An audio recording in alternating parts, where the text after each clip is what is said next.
Bonjour à tous, alors aujourd'hui on va travailler les dérivés avec des dérivés de composés. La formule générale c'est v rond u prime égale u prime fois v prime rond u qui nous donne plein de formules en fonction justement de ce qu'on doit dériver. Ici, 3 exemples avec des racines carrées, des exponentielles et un inverse. À chaque fois, on va avant déterminer l'intervalle sur lequel la fonction est dérivable. Donc on est parti tout de suite avec une racine carrée. Ce qu'il faut connaître pour dériver une racine carrée, c'est racine carrée de u, donc prime, c'est u prime sur 2 racines carrées de u. Alors, je peux vous la redémontrer rapidement avec la formule générale. Ici, on utilise donc v rond u avec donc v, qui est donc la fonction racine carrée. Donc v de x, c'est racine carrée de x. Donc si j'applique la formule, la dérivée, ça va donner donc u prime fois la dérivée de racine carrée. Alors, la dérivée de racine carrée, c'est 1 sur 2 racines carrées de x. Donc quand vous faites u' fois v', donc 1 sur 2 racines carrées de x appliqué en u, on trouve ceci. Et donc u' sur 2 racines carrées de u. Alors par contre, ce qu'il faut quand même savoir, c'est quand est-ce qu'on peut l'utiliser. Pour utiliser cette formule, il faut que u soit strictement positif, d'accord, et soit dérivable sur donc notre intervalle. Alors ici, donc on va avoir... il va falloir résoudre moins 4x carré plus 16 strictement positif. C'est un polynôme, donc ça c'est dérivable, mais il faut qu'il soit strictement positif. La fonction sera définie si c'est égal à 0, mais on ne peut dériver que si c'est non nul et positif. Comment savoir quand est-ce que moins 4x2 plus 16 est strictement positif? On va faire simple, regardez, même pas de delta, on va mettre moins 4x2 supérieur à moins 16. On divise des deux côtés par moins 4, ce qui va inverser l'ordre. Quand on divise par un négatif, on inverse l'ordre, donc ici j'aurai inférieur, et j'aurai 16 sur 4, c'est 4. Donc, ma fonction va être dérivable quand x carré est plus petit que 4. Un carré est plus petit que 4, alors, graphiquement, on fait ça en seconde avec la représentation d'une parabole. Quand est-ce que, donc ça c'est y égale x2, quand est-ce qu'on est plus petit que 4? Eh bien, il faut donc placer 4 ici. Ça vous donne donc ici toute la partie de la parabole qui est en dessous, donc tout ce qui est entre moins 2 et 2. Donc, f est dérivable sur l'ouvert moins 2, 2. D'accord? Pour ceux qui ont un petit peu de mal avec ce genre de raisonnement, on peut faire le tableau de signe de moins 4x2 plus 16 en passant par un calcul de discriminance largement faisable. Voilà, maintenant, ce qui m'intéresse le plus, c'est comment trouver la dérivée.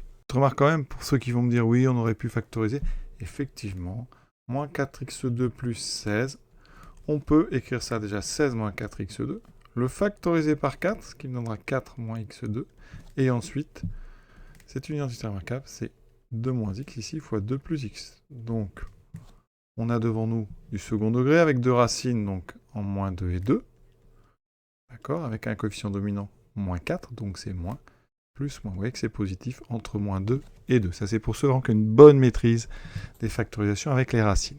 Calculer la dérivée, eh bien, on a la formule, je vous l'ai déjà donnée, on l'applique. Ici, u de x, c'est moins 4x2 plus 16. Donc, on aura besoin de u' qui est moins 8x.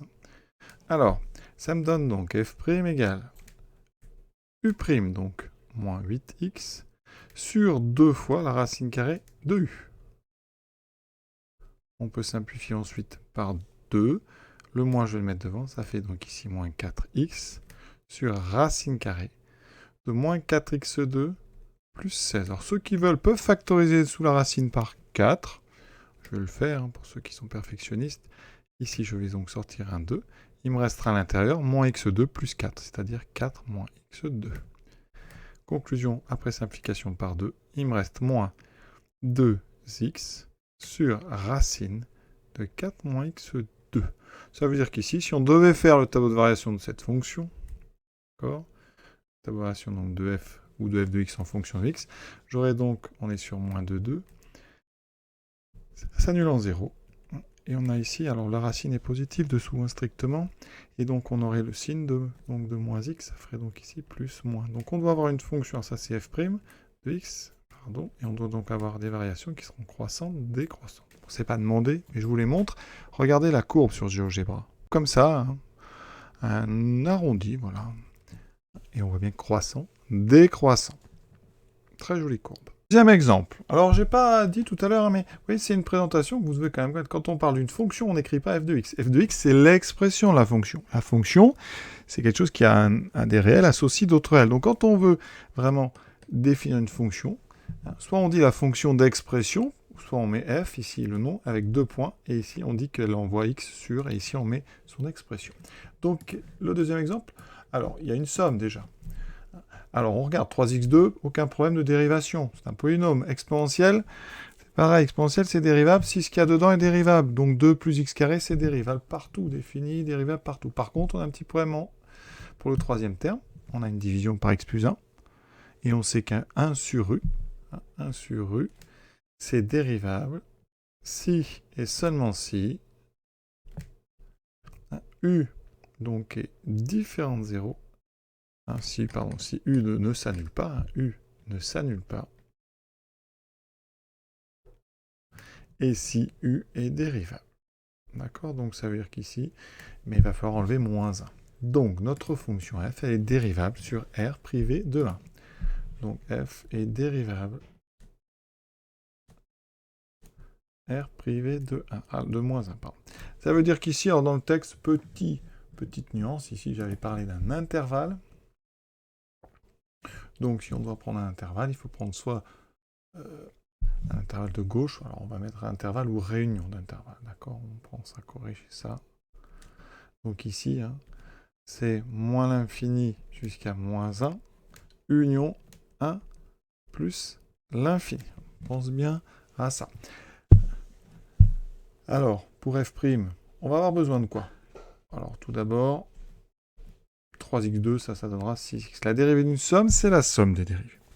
On a un exponentiel. Là, je rappelle, parce qu'on est là pour apprendre, l'exponentiel u, quand on le dérive, ça se dérive si u est dérivable, et c'est u' e de u. Ici, le u, c'est 2 plus x2. Donc, quand je dérive, j'aurai donc 2x fois exponentielle de 2 plus x2.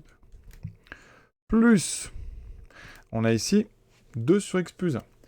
Donc là, on va utiliser la dérivée 1 sur u, qui est donc moins u' sur u carré. Avec il y a un 2 en haut. Alors le 2, lui, on va faire comme si il était devant. C'est 2 fois 1 sur x plus 1, d'accord? Donc, on va dériver 1 sur x plus 1. Ça fait donc moins u'. La dérivée de x plus 1, ça fait 1 sur x plus 1 au carré. Au final, la dérivée de cette fonction, c'est donc à une expression qui est 6x plus 2x exponentielle 2 plus x2. Alors ici, moins 2 sur x plus 1 au carré. D'accord? Pas de difficulté à partir du moment où vous connaissez bien vos formules et vous avez aussi, ici, pensé à bien gérer ce 2 qu'on a en fait considéré comme étant 2 fois 1 sur x plus 1, et donc on a gardé ce 2. Une dérivée, vous avez ici, ici 2 fois f de x, c'est donc 2 fois 1 sur exponentielle 2x moins 1 plus 1. Donc c'est 2 fois 1 sur u. J'ai donc besoin de 1 sur u. 1 sur u, on en a parlé à l'instant, quand on dérive 1 sur u, il faut que u ne s'annule pas, et c'est moins u' sur u carré. Il faut aussi que l'u soit dérivable. Notre u ici, c'est un exponentiel. Alors, on a un exponentiel de 2x moins 1, ça c'est facile, mais il faut connaître aussi la formule d'une composée. Dérivée, c'est u' de u. Bien sûr, le u change à chaque fois. Alors, d'abord, est-ce qu'on peut dériver? Il faut que le dessous soit donc non nul. Est-ce que ça peut s'annuler dessous? Alors là, c'est des choses un petit peu techniques quand même. Vous savez que quel que soit x, un exponentiel, c'est strictement positif. Donc ici, ça veut dire qu'exponentielle de x moins 1, c'est un exponentiel. C'est donc strictement positif. Tous les exponentiels sont strictement positifs. Vous rajoutez un à quelque chose qui est strictement positif, c'est donc strictement plus grand que 1. C'est donc strictement positif. Donc, effectivement, quel que soit x, exponentielle de x moins 1 plus 1 est non nul. Donc, f est dérivable sur R. Il n'y a pas du tout de problème de dérivation. L'exponentielle va se dériver très facilement. Et vous allez voir qu'après, ça va assez vite. À condition, bien sûr, d'appliquer les formules. Alors, f', on a même la place pour le faire là. On a donc 2 fois, alors le 2, on va le garder, et on va dériver 1 sur u. Donc, je vais mettre un moins, la dérivée de ce qu'il y a dessous. Alors, ça, c'est un exponentiel, donc j'ai besoin de dériver 2x moins 1. Ça me fera 2 fois exponentielle 2x moins 1. Divisé par u carré, exponentielle 2x moins 1 plus 1 au carré. Et on a déjà terminé. Alors après, on va enlever les parenthèses. Donc on a quand même un moins qui traîne. En haut, on aura 2 fois 2, 4, exponentielle 2x moins 1. Et dessous, on aura notre carré d'exponentielle 2x moins 1 plus 1 au carré. Vous voyez, hein, il faut juste connaître bien ces formules et les appliquer correctement.